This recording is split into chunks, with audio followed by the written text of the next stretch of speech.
So I'm Nick Studer. I am the CEO of Oliver Wyman, the management consultancy firm. We're part of Marsh McLennan. We are one of the preeminent advisors in financial services.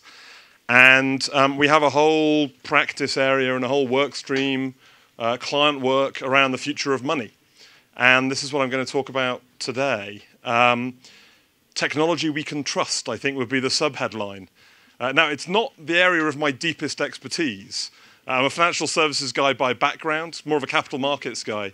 I've seen, sadly, as you can tell from my grey hair, a few cycles of technological innovation in the capital markets and in financial services. But I'm going to do my best to draw on the research of Oliver Wyman and the expertise of some of my colleagues to share a picture of where I think we've come from and, frankly, where we need to go to. There we go.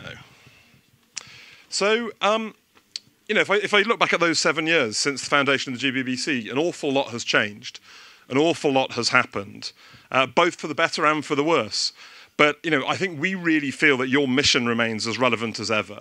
7 years ago, a couple of statistics, the market cap of all cryptocurrencies was less than $20 billion. Today, that's less than a slow day of trading in one of them. And, by the way, of course, you can now own that through a US-registered ETF. So the whole thing has advanced a great deal.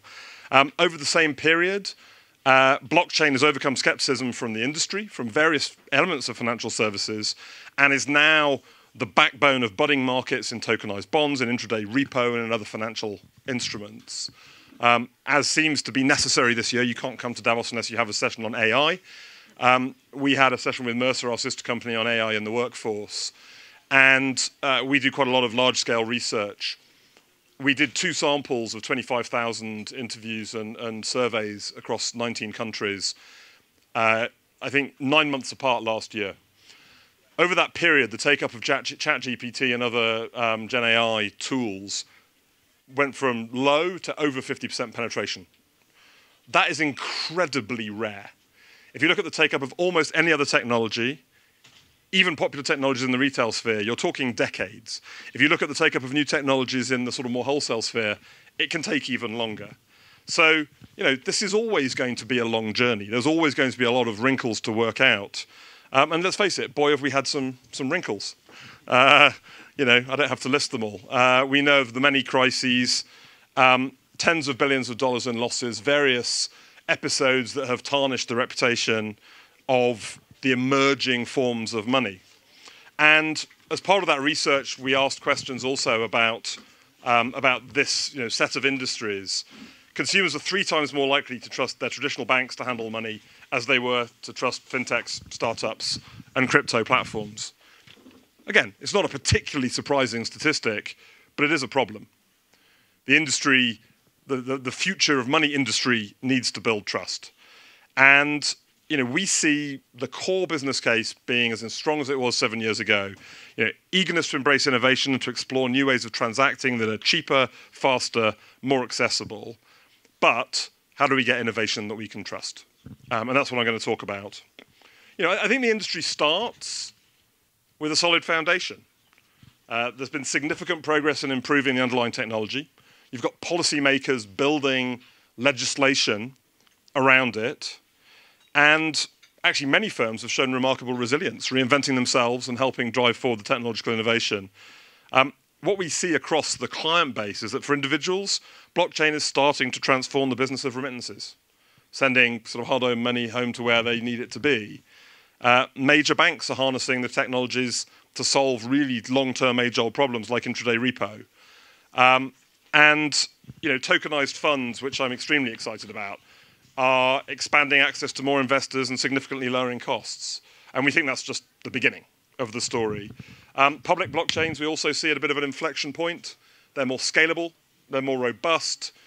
User interfaces are maturing, making them easier to interact with. And regulators are sort of getting with the story. We see Europe making really strong progress. The introduction of the world's first comprehensive regulatory framework for digital assets, Switzerland issuing tokenized government bonds, settled through a central bank digital currency. In the UK, innovation and sandboxes being set up. You've got in Asia, both Singapore and Japan at the forefront of stablecoin regulation.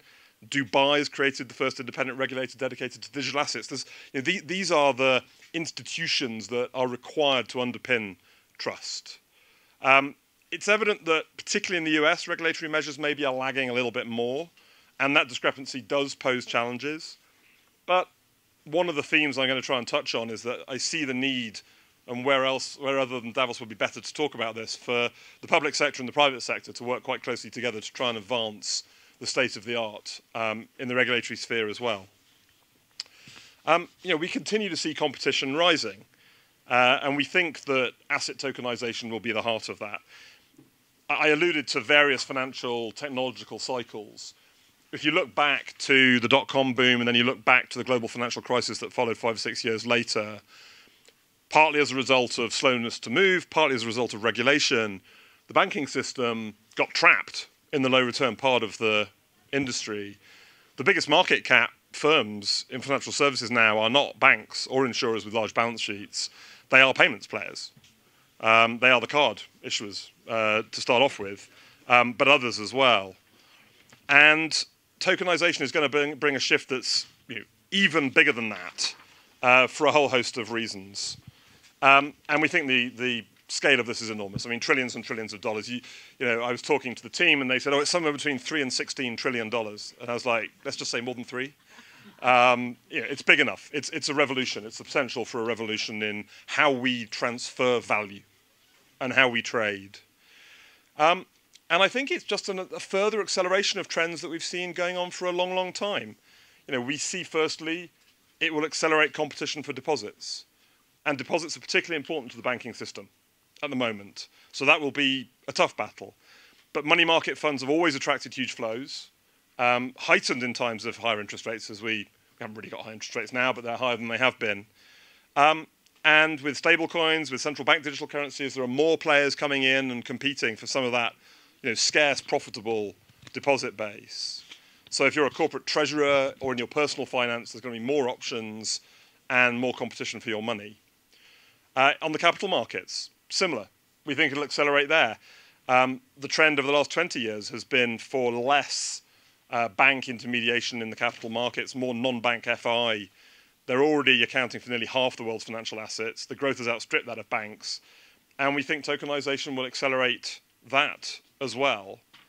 And then I think a really interesting shift has been the primacy of technology rather than capital as a driver of competitive edge in financial services overall. That's already emerged over the last 20 years. But with tokenization, the on-chain data grows exponentially. Fintech payment providers are creating new markets based on that. They're grabbing share from the banks. And the capital requirements to play in this space are just going down and down. The investment requirements for the technology perhaps are going up. But as you know, that's a different set of competitors. The people in this room are different from the people we just had at our financial services lunch. And there's a tension there. And I think continued increase in competition. So to us, sort of tokenization is not just the new thing. It's actually the sum of many quite long-standing trends and just another way of taking forward the evolution of the future of money. And sort of how different competitors play in this space will be interesting. We wouldn't propose to know an answer. We actually find it more useful to think in terms of scenarios. And so the corners of the scenarios, if you like, and the answer could be anywhere in the middle, are traditional financial institutions evolve. They integrate tokenization into the way they do business. They're already doing that in some areas. So you end up with a similar market structure, the same kind of brands, the same kind of names. They use their heft to gobble up some of the new players and incorporate them into their own systems as they did in the 2000s and 2010s. The second is the rise of totally new digital intermediaries. New digital asset players rise to lead the market, very disruptive. It'll be a proliferation of new networks. We'll see more non-banks playing in the space. The potential for more walled gardens as well as they do that, more proprietary solutions. Third, there's a future where the sort of network opens up and you really democratize access to financial institutions hugely. Different players are playing in much more open and connected spaces. The winning business models will be heavily tech-based. And we'll see a lot of open innovation in that system, but also more complexity and more interconnectivity, which will have to be managed. And then finally, and I think this is probably going to happen anyway, but the fourth corner is that central banks step in and play a much bigger role. One of the trends of the last 20 years has been more and more of the function of the banking system has been moving out of the financial system. And regulators only tend to step in to regulate when something goes wrong. But you see payments being quite a lot of it outside the regulated system. You see quite a lot of credit now moving outside of that system as well. So the question is, what is the role of central banks? That will start with their own issuance of digital currencies. But again, that's not an easy and not a non-controversial space. So each of those are competing visions for the future of digital money and the players who will play in it. But there's one trend that lies underneath all of that, one requirement really, which is needed in all four scenarios to build a better future. And it's totally aligned with the theme of the World Economic Forum this year, which is rebuilding trust. I'm sure everyone in this room knows that the root of the word credit is literally the Latin for I believe. And that is not an accident. Trust is absolutely central to the functioning of a good financial system. And I do think after some of the crises of the last few years, we're sort of, moving past that. There's growing optimism and very real efforts to repair trust in the new blockchain-based financial order. But I want to focus on a different area of trust, which is sort of trust and collaboration between sectors, between regions and between firms. Because again, I think the GBBC has had that kind of mission of the betterment of the whole industry at the heart of its mission. And despite the fact that there'll be many different visions in this room and across the industry, I think a world which is sort of fragmented by data silos and by needless complexity will not be the space that we all envisaged when this technology began to emerge. So to us, we need to see people sort of weaving together these different solutions, these different networks, to avoid fragmentation of liquidity. It's again, at the heart of cheap and seamless financial services is that you can move stuff around quickly and cheaply. So for us, we like interoperability, is what it comes down to. Interconnectivity between the different emerging solutions on multiple different levels. At a technical level, through common standards. At a regulatory level, through cooperation on frameworks. And at a business level, for there to be new models of partnership that can take advantage of the automation that blockchain promises. Because if you get that seamlessness, you rip out not just cost, you rip out capital. The capacity of the system enlarges unbelievably. And we see a lot of positive signs. Just to list a few out. On the policy front, the Bank for International Settlements has proposed a global unified ledger, and the Monetary Authority of Singapore announced a similar project. Bank consortia are not only taking shape, but are delivering concrete projects. On the technical front, many GBBC members, many digital natives are at the cutting edge building connections between existing networks and the legacy infrastructures.